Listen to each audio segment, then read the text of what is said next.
Olá, a partir de hoje eu estarei com vocês aqui também em mais um programa do canal Empreender, o ABCD ESG. Como você sabe, essas três letrinhas ESG hoje são fundamentais na vida de qualquer empresa, não importa o tamanho da empresa. Você tem que se lembrar, tem que entender o que isso significa para a sua marca, para os seus produtos, como é que você se relaciona com o teu público-alvo com base nessas três letrinhas, que, como você sabe, significam E de Environment, S de Social e G de Governance.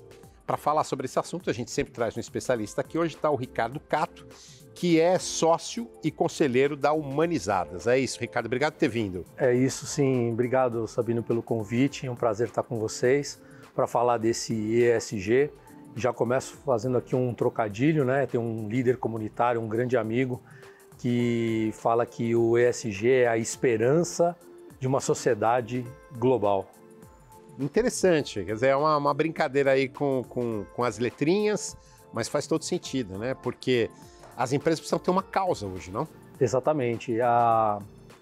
As empresas precisam reformular um pouco o seu propósito, o seu portfólio de produtos e serviços, levando em consideração as necessidades da sociedade e do planeta. Então, o ESG, para além do ESG, é como que uma determinada organização contribui para os desafios do desenvolvimento sustentável. Esse é um tema extremamente relevante e eu diria que se a organização não tiver isso na sua estratégia, ela não vai conseguir ser valiosa para a sociedade no médio e longo prazo. E a Humanizadas, ela faz que tipo de prestação de serviço exatamente nessa área?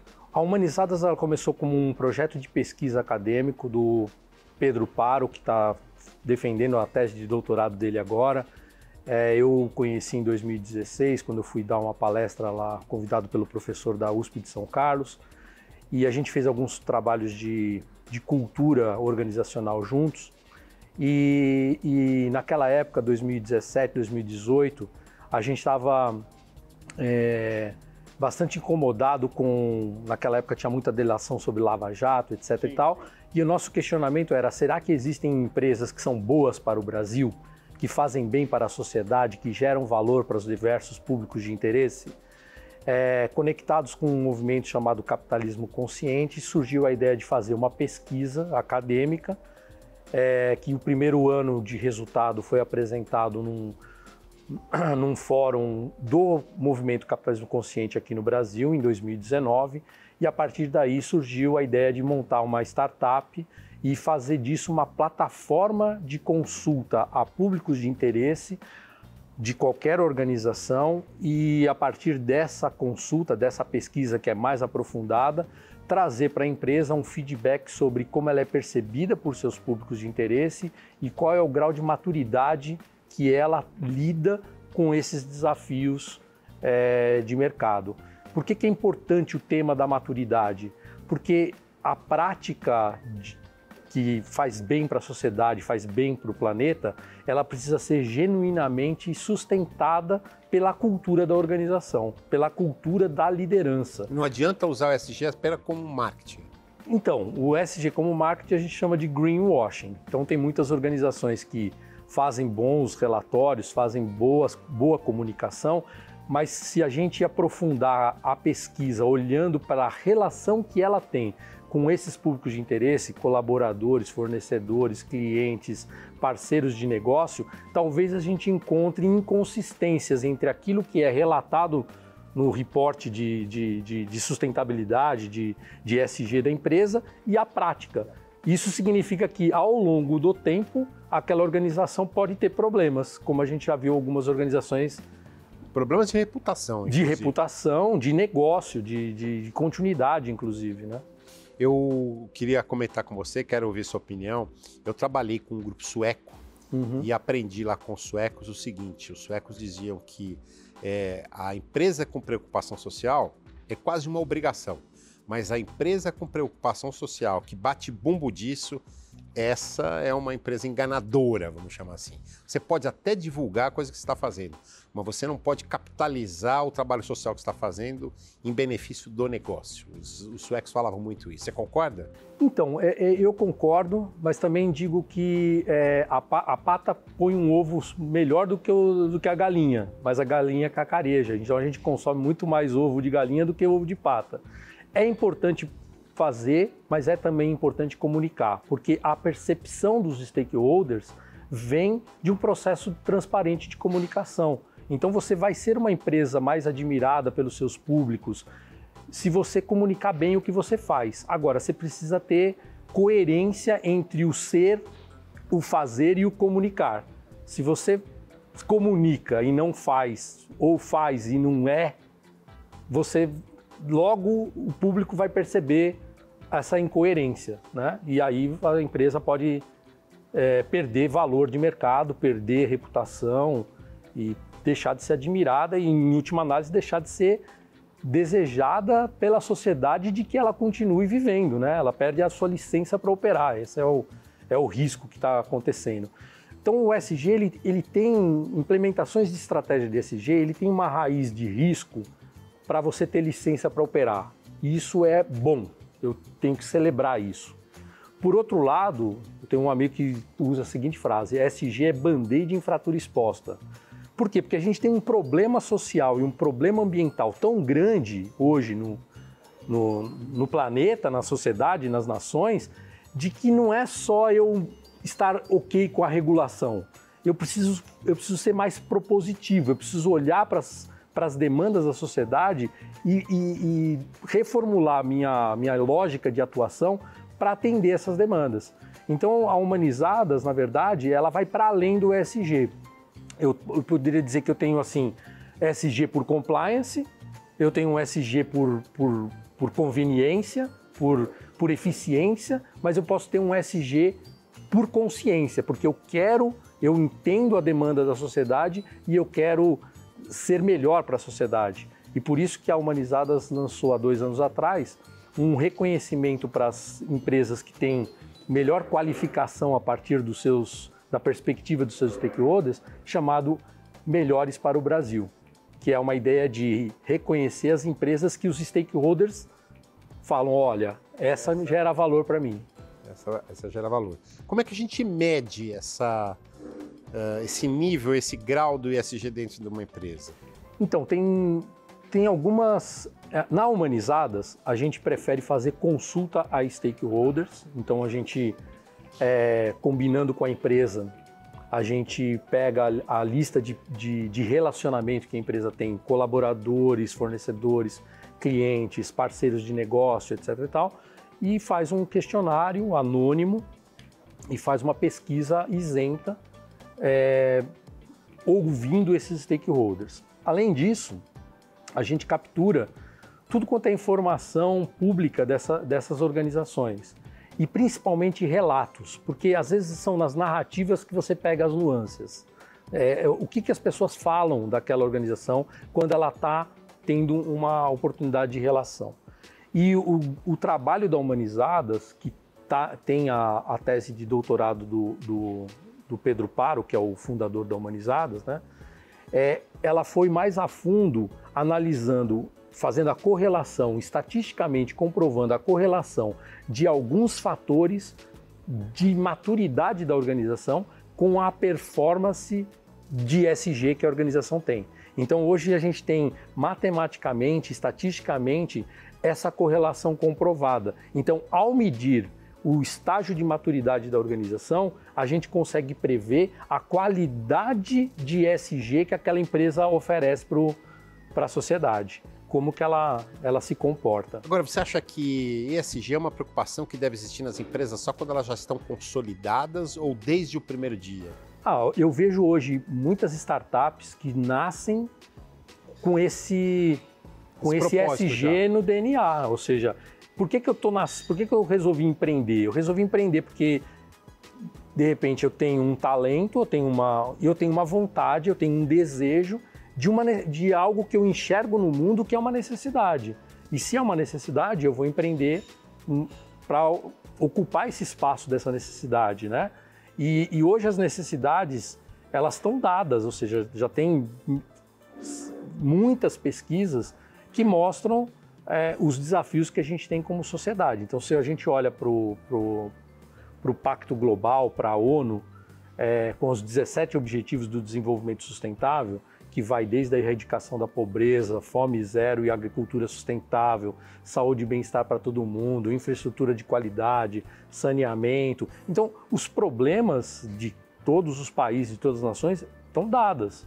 O Brasil tem uma agenda de desenvolvimento sustentável acordado. A gente foi lá signatário do Acordo de Paris, que agora o novo governo está retomando essa pauta, essa agenda de uma forma mais poderosa. Então, qualquer organização e até muitas startups, elas olham para isso e falam, esse é um problema que eu quero resolver.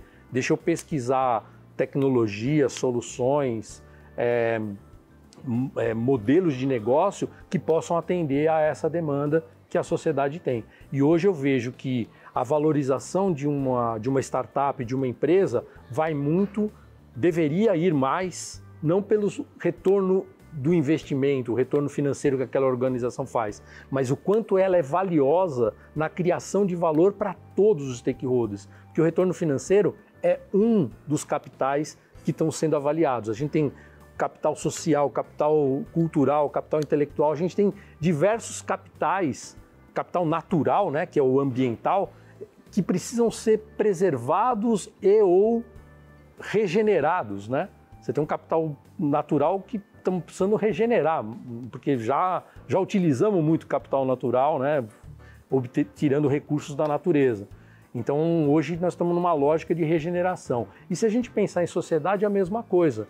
Deixar tanta gente numa situação de pobreza, sem infraestrutura, sem bem-estar, sem educação correta, todas essas questões, elas precisam ser regeneradas. A gente não pode deixar uma parte enorme da população para trás. Então, isso é oportunidade de negócio. E como é que isso reflete no ESG?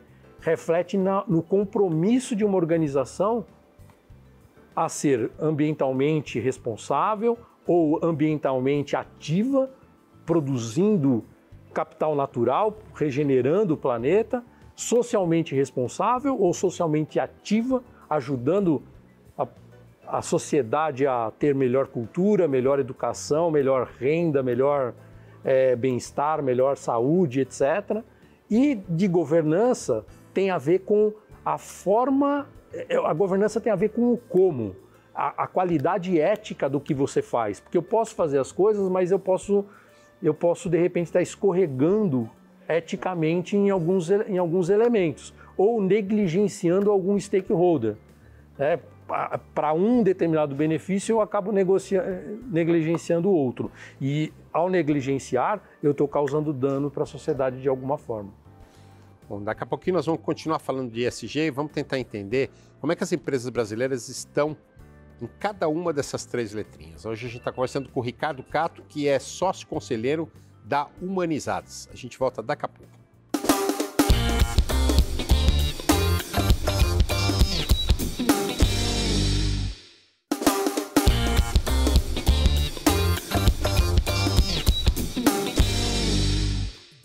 Olá, estamos de volta com ABCD ESG.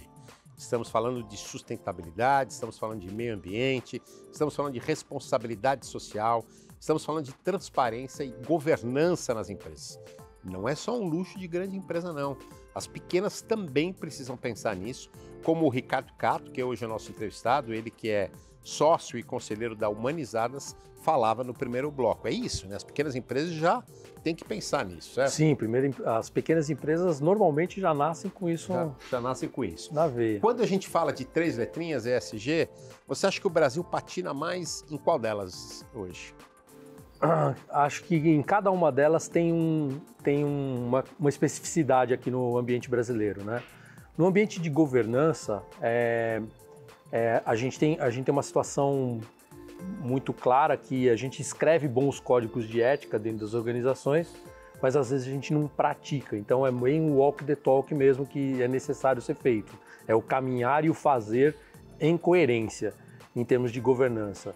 Eu acho que a gente tem bastante regulação que diz o que fazer, o que deve ser feito, mas é um país que trabalha muito com fiscalização, numa lógica de fiscalizar as pessoas. E isso, enquanto você não fiscaliza, algumas organizações escorregam nessa questão de governança, de ética. Se a gente olhar para o lado social e para o lado ambiental, na verdade, é uma questão mais de estratégia. Enquanto as organizações, muitas organizações, elas criam um instituto, criam uma área de sustentabilidade, uma área de ESG, para cuidar dos programas sociais ou para cuidar de questões ambientais, de alguma causa. E isso acaba deixando para um departamento resolver a questão ou tratar a questão e não dá a oportunidade de você refletir no core business, no centro do negócio. Então, às vezes, as organizações estão escorregando por isso, porque falam, não, isso daqui é um tema que está lá na minha área de sustentabilidade, que está lá para cuidar, ou no meu instituto. O meu instituto cuida das causas de educação, da causa de saúde, mas o meu core business é esse aqui. Esse, talvez, para mim, é o principal escorregada. A gente tem que voltar para o core business e falar assim, como que o core business pode agregar valor para o meio ambiente ou para a sociedade? Como que alterações, que ajustes eu tenho que fazer no core business para ele ser mais potente na questão ambiental e na questão social. Vamos lá, vamos trabalhar aqui, falar um pouquinho de cada uma das letras, né? No environment, né? No E, nas preocupações de meio ambiente que as empresas têm. Quais setores sofrem mais com isso? Quais setores já entenderam que não há outro caminho a não ser levar em consideração esses princípios do ESG? Explica para a gente um pouquinho como é que está esse mercado. Então, na questão ambiental, talvez o setor que tem mais foco é o agribusiness, que tem soluções maravilhosas, mas também tem problemas, né? Então, boa parte das nossas emissões vem da pecuária, né? Vem do gado e do desmatamento. Então, existem empresas que são extremamente responsáveis, que estão utilizando tecnologia e estão se adequando a esse tipo de requerimento. Por outro lado, existem organizações que não olham para a originação do gado, não estão cuidando se aquilo está sendo produzido num lugar que foi desmatado ou não. Então, o agronegócio ele é um tema específico, tanto que politicamente... Pois é, mas essa posição não é um pouco ideológica, política? Será que não tem um preconceito aí com a agro? Eu vejo outros setores, sei lá, por exemplo, mineração, óleo e gás. Será que não são setores mais sensíveis e complexos em relação a esse assunto? Sim, também são sensíveis e complexos. A questão, por exemplo, da mineração, hoje a gente precisa fazer uma transição da forma de minerar, né? A gente minera ainda de recursos naturais, mas a gente precisa aprender a minerar no lixo. Extrair recursos minerais a partir do descarte de coisas que a gente tem. Reciclagem. Então, reciclagem, etc. e tal. Então tem todo um desenvolvimento de tecnologia para ser feito para reduzir a parte de mineração que a gente tem hoje. Na área de óleo e gás, eu diria para você que, assim, pensando, por exemplo, na Petrobras, né, que é a principal fonte geradora de combustível fóssil aqui do Brasil, que tem exploração. Eu lembro muito bem que quando foi aprovados os primeiros orçamentos para a exploração do pré-sal, eu achei valores muito, muito elevados e sem diversificação. Considerando que a gente tem um país, a gente tem uma tecnologia de etanol, de cana-de-açúcar que é extremamente bem aceita, é uma energia limpa, renovável, né? A cana-de-açúcar cresce de forma, né, muito... E a gente tem muito biocombustível, a gente tem eólica, a gente tem sol, a gente tem solar de forma muito intensa, mas num determinado momento, por uma visão talvez ideológica de governo, a gente colocou muitas fichas em desenvolver tecnologia para extrair petróleo no pré-sal, 7.000 e tantos metros de profundidade, né? Que eu não acho ruim desenvolver a tecnologia, o que eu acho por que não colocar um pouquinho das moedas em vários potes, né? Hoje a gente já tem mais investimento em eólica, o país está realmente crescendo muito, em solar também está crescendo muito, bioenergia, né, biocombustível, biomassa, né, regeneradores de biomassa. Mas você tem uma grande empresa, uma grande companhia público-privada, que é a Petrobras, que precisa ser um ator mais ativo para incentivar energias renováveis e não ficar tão dependente hoje do petróleo. E o S, né? No meio ali das 3 letrinhas SG e o S de social. Acho que esse é o grande problema brasileiro hoje, não? Pois é, a gente tem um desafio enorme na área social e que talvez a gente também precisa de uma discussão um pouco ideológica de relação público-privada. Porque, de uma certa forma, o privado delegou isso para o público e o público tomou isso como eu cuido. Por outro lado, a gente sabe que o setor público ele tem algumas travas, algumas deficiências na hora de execução. O Brasil, inclusive, tem boas políticas públicas, mas ela tem uma dificuldade de execução de políticas públicas. Vou dar um outro exemplo na área, por exemplo, ambiental. A política de resíduos sólidos foi aprovada em 2010 e até hoje a gente tem muitos municípios que não têm esgotamento sanitário adequado. O marco do saneamento, né? O ano passado. Porque justamente se eu preciso de dinheiro novo, eu preciso de investimentos novos, porque o Brasil não tem poupança no setor público suficiente para dar conta de fazer essas infraestruturas. Mas aí uma questão ideológica da relação público-privada acaba dificultando que esses dinheiros venham para o desenvolvimento do setor de infraestrutura, do saneamento e etc. E o social é a mesma coisa, ou seja, hoje é muito difícil você investir, por exemplo, em educação para uma classe da população que não tem condições de renda. Tem que ser o serviço público de educação para fazer isso. Agora, poderia ser público-privado? Poderia ter uma combinação desse tipo de relação? Poderia acontecer, entende? Porque você precisa de investir. Em alguns casos. Melhorou, vamos dizer assim, melhorou. Mas ainda precisa de muita...